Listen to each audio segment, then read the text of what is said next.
Ang first day, preparation na po ng ating retreat. Yan, paglulutuan. Lamesa.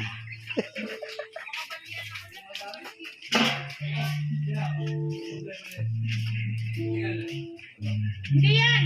Ayun!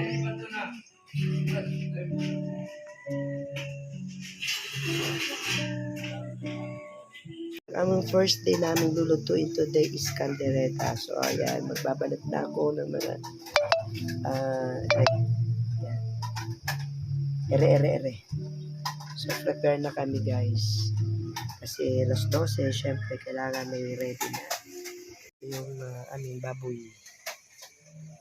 Caldereta.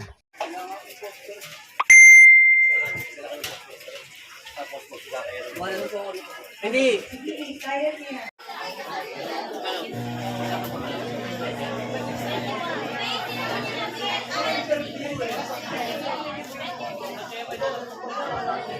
Naku!